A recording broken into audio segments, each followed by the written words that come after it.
வணக்கம், நமஸ்காரம். இன்று நாம் தரிசிக்கவிருக்கும் இத்திருக்கோயில் வைகுண்ட பெருமாள் கோயில் காஞ்சிபுரத்தில் இருக்கிற மிகவும் முக்கியமான ஒரு கோயில். திவ்ய தேசங்கள் ஆழ்வார்களால் பாடல் பெற்ற மங்களாசாசனம் அப்படின்னு சொல்லுவாங்க. வைஷ்ணவர்கள் மங்களாசாசனம் பாடல் பெற்ற கோவில் இது 8ஆம் நூற்றாண்டில் கட்டினதாகவும் 6ஆம் நூற்றாண்டில் 7ஆம் நூற்றாண்டில் அப்படின்னு வரலாற்று செய்தியாளர்கள் சொல்கிறாங்க. பல்லவர்கள் கட்டிய கோவில், அற்புதமாக இருக்கிற ஒரு கோயில். இப்போ ஆர்கியாலஜிக்கல் சர்வே ஆஃப் இந்தியா இதை மெயின்டைன் பண்ணிகிட்ருக்குறாங்க. இது எப்படி சொல்கிறாங்க அப்படின்னா, கைலாசநாதர் கோயில் காஞ்சிபுரத்தில் இருக்குது. அதற்கு இணையாக ஒரு கோயில் வைஷ்ணவர்கள் கட்ட வேண்டும் அப்படின்னு நினச்சி இதை கட்டினாங்க.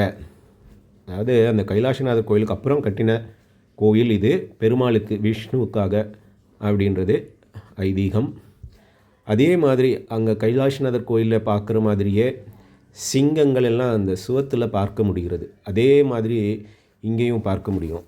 அந்த பிரகாரம் சுற்றி வரும்போது நாம் போயிருந்த சமயம் உள்ளே செல்ல முடியவில்லை. உள்பிரகாரம் எல்லாம் பார்க்க முடியலை. அற்புதமான சிலைகள் உள்பிரகாரத்தில் இருக்குது. அந்த பதிவை நான் இந்த வீடியோவினுடைய டிஸ்கிரிப்ஷனில் நான் லிங்க்கை கொடுக்குறேன். அப்போது ஒரு ஃபியூ இயர்ஸ் முன்னாடி நான் போயிருந்தப்போ அதெல்லாம் அலோவ் பண்ணினாங்க. இப்போ ஒரு பூஜைக்காக திங்க் உபாபிஷேகம் பண்ண போகிறாங்க. அதனால் உள்ளே அலௌடாக இல்லை, நமக்கு பர்மிஷன் இல்லை உள்ளே போகிறதுக்கு. அதனால் வெளி பிரகாரத்தை மட்டும்தான் எடுக்கிறேன். ஸோ பல்லவர்கள் ராஜதானியாக காஞ்சிபுரத்தை ஆட்சி செஞ்ச போது 1000 வருஷத்துக்கு முன்னாடி 7ஆம் நூற்றாண்டில் 8ஆம் நூற்றாண்டில் பண்ணியிருக்கிறாங்க. ரொம்ப விசேஷமான ஒரு திருக்கோயில். நமது முன்னோர்கள் நமக்காக எப்படியெல்லாம் பண்ணியிருக்கிறாங்க. அந்த காலத்தில் 1000 வருஷத்துக்கு முன்னாடி திருமங்கை ஆழ்வார் இங்கே பாடல் பாடியிருக்கிறாரு. இதெல்லாம் சொல்கிறப்போ நம்ம முன்னோர்கள் பக்தி எப்படி வளர்த்துருக்காங்கன்னு பாருங்கள். அந்த காலத்தில் ட்ரெயின் இருந்தால், பஸ் இருந்தால், ஃப்ளைட் இருந்தால், எந்த ஒரு நவீன டிரான்ஸ்போர்ட் எதுவும் இல்லாத போது இறைவனை தேடி, கோவில்கள் தேடி அங்கெல்லாம் போய் மங்களாசாசனம் அப்படின்னு சொல்கிற அந்த பாடல்கள் எல்லாம் அந்த இறைவன் மேல் பாடுறாங்க. வாழ்வின் நோக்கமே இறை வழிபாடு அப்படின்றத நமக்கு முன்னோர்கள் காமிச்சிருக்கிறாங்க. அதுதான் இன்று வரைக்கும் இந்த திருக்கோயில்கள் நமது பாரத தேசத்தில் இருந்து கொண்டிருக்கு. புண்ணிய பூமியாக. மற்ற நாடுகள் எல்லாம் மண்ணுடன் மண்ணாகிவிட்டது. இப்போ நம்ம வேறு நாட்டில் எல்லாம் தேடினோம் அப்படின்னா, சிரியாவில் எல்லாம் கோயில் இருக்குது. க்ரீக் அப்படின்றாங்களே, அங்கேயும் கோயில்கள் இருக்குது. ரோமன் காட்ஸ் அப்படின்றாங்களே, க்ரீக் காட்ஸ் அப்படின்னு எல்லாம் இருக்குது. ஆனால் மண்ணுடன் மண்ணாகிவிட்டது. பூஜைகள் இல்லை, புனஸ்காரங்கள் இல்லை. ஆனால் நமது கோயில்களில் இன்று வரைக்கும் கோயில்கள், பூஜைகள், மணிகள் எல்லாம் நடந்துக்கிட்டு இருக்குது. என்ன விசேஷம்னு பாருங்கள். அந்த காலத்திலேயே 1000 சவரின்ஸ் கொடுத்துருக்குறாங்க கிங். அதே மாதிரி 3000 கலஞ்சி கோல்டு கொடுக்குறாங்க.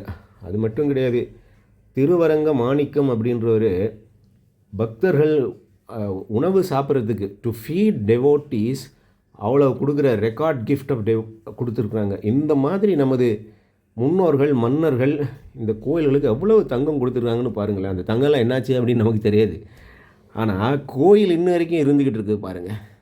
இதுதான் நம்ம பூமி, புண்ணிய பூமி அப்படின்றது. இன்று வரைக்கும் அங்கே பூஜை பண்ணுவதற்கு நமது அந்தணர்கள் இன்றும் இருந்துக்கிட்டு இருக்கிறாங்க. ஆனால் அந்த காலத்து மன்னர்கள் அந்த மாதிரி பண்ணினாங்க. சதுர்வேதி மங்கலம் அப்படின்னு எல்லாம் சொல்லி அந்தணர்களே ரொம்ப மரியாதை பண்ணி. ஏன்னா முக்கியமானது அந்தணர்களால் நமக்கு கிடைக்கிறது மழை. பகவத்கீதையில் சொல்கிறாங்க. ஸோ இதையெல்லாம் நாம் புரிந்து நமது கோவில்களை கண்டிப்பாக காப்பாற்றி அடுத்த தலைமுறைக்கு நாம் எடுத்து செல்ல வேண்டும். இதனுடைய முன் பதிவை ஒரு சில ஆண்டுகளுக்கு முன்னால் நான் போயிருந்தப்போ உள்ளே எல்லாம் எடுத்த பதிவை நான் உங்களுக்கு காமிக்கிறேன். இந்த ஷேர் பண்ணுறேன் டிஸ்கிரிப்ஷனில். அதையும் பார்த்து கமெண்ட் பண்ணுங்கள், ஷேர் பண்ணுங்கள், லைக் பண்ணுங்கள்.